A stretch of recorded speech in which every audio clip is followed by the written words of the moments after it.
पालखीचा मार्ग दाखवणारं हे मंडळ आणि याच पालखीच्या माध्यमातून सद्गुरू श्री साईनाथांचा गीतरूपी महिमा आपल्यासमोर पोचवला जातो।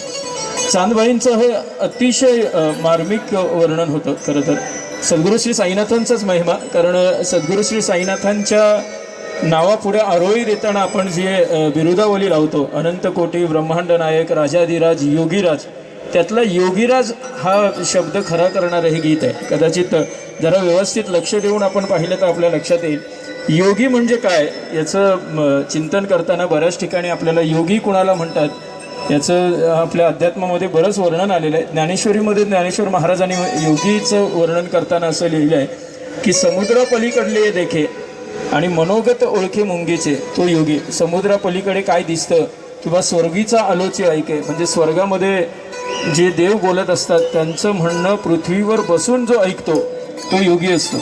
हे जर ज्ञानेश्वर माऊलींचं योग्याच्या बाबतीतलं वर्णन आपण लक्षात घेतलं तर सद्गुरू श्री साईनाथांना योगी का म्हणावं त्याचं उत्तर आपल्याला मिळतं। कारण योगी म्हणजे कोण, तर मुंगीचं मनोगतही जो ओळखतो। आपल्यासारख्यानं तर मुंगीला मन असतं हेही कळत नाही, पण मुंगीच्या मनातलं ओळखतो तो योगी। आणि चांदबाईचं जे उदाहरण आपल्याला दिलं त्याच्यात बाबांनी घोडीच्या मनातलं ओळखलं की घोडी कुठे होती, आणि म्हणून प्राण्यांच्या मनातला ओळखणारा तो योगी असतो। म्हणून सद्गुरू श्री साईनाथांना योगीराज म्हणतात। अर्थात याच योगीराजाच्या चरणी आणखीन एक मानवंदन आपण मंगेश शिर्के यांच्या आवाजात ऐकणार आहोत।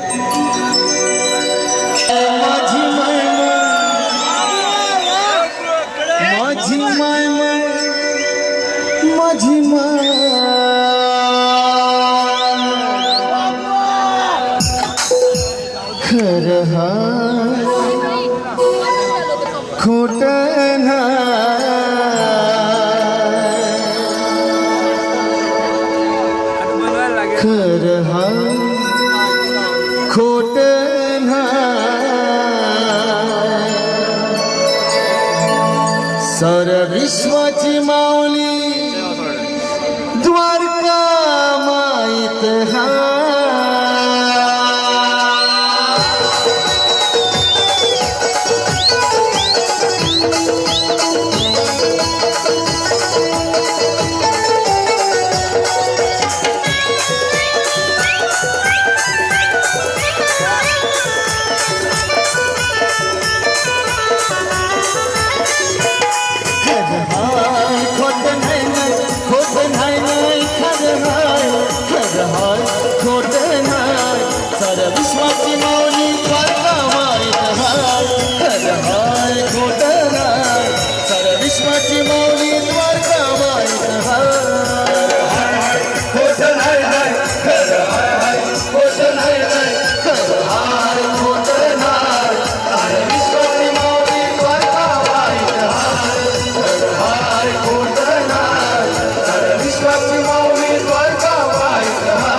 विश्वाची माऊली द्वारका माईत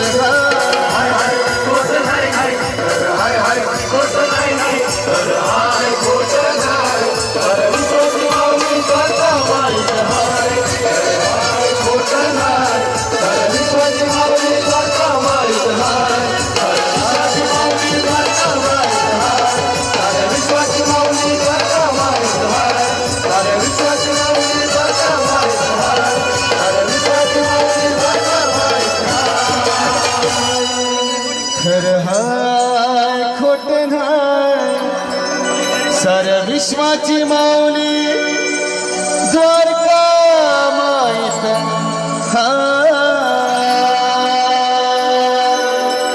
सद्गुरु साईनाथ महाराज की सद्गुरू साईनाथ